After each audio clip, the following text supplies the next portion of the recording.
It's a very hard time. It's even hard for me here to sit here and speak about it, fighting back tears, to be honest with you. It's a struggle, and it's a struggle that a lot of people have gone through and a lot of families have felt and dealt with. Grief and bewilderment, that's the overwhelming sentiment coming from friends and family of the man shot and killed by police inside a Crookston homeless shelter last week. Breaking news this evening, the BCA has just identified the officers who used force. Crookston Officer Nick Fladlin, Crookston Officer Corey Rich, and Polk County Deputy April Hansen all deployed their tasers when they responded to reports of men fighting at that shelter. They say 44-year-old Christopher Junkin was breaking items and ignored commands to stop. Officer Fladlin fired his handgun, hitting Junkin, who died at the scene.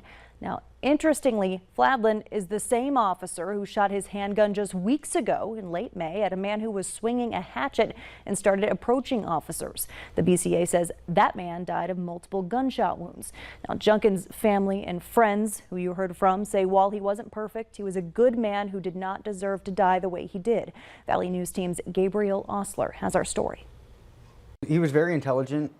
You know, me and him had, like I said, he was taking courses for psychology. We talked a lot about that, talked about philosophy and stuff like that. Robert Fox might know what happened at the Care and Share shelter on the night of June 30th better than anyone. He was sharing a room with Christopher Ryan Junkin and worked to calm Junkin down as he began experiencing a mental health episode. He was rolling around on the ground screaming again, grabbing his head.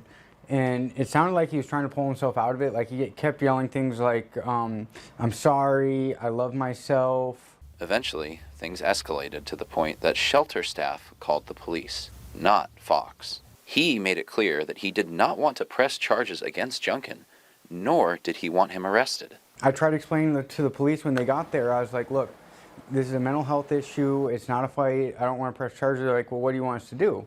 And I was like, well, just help him. Unfortunately, Crookston PD were unable to subdue Junkin by peaceable means and ended up killing him inside the shelter, leaving his family back in California devastated. Knowing that he has passed on, being way out in Minnesota, away from his family,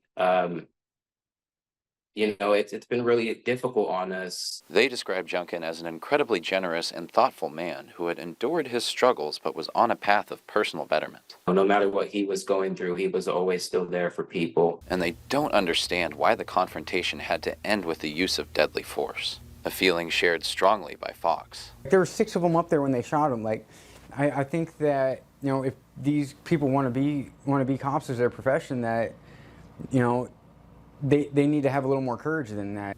Rodriguez hopes if any good comes of this tragedy, it's that law enforcement receives more comprehensive training to deal with individuals experiencing mental health crises. And there's been a lot of lives lost due to these situations, from people struggling with mental illness or, you know, having a bad time, a bad moment. And he wants people to remember his uncle for the man he was. Very loving, open-minded individual.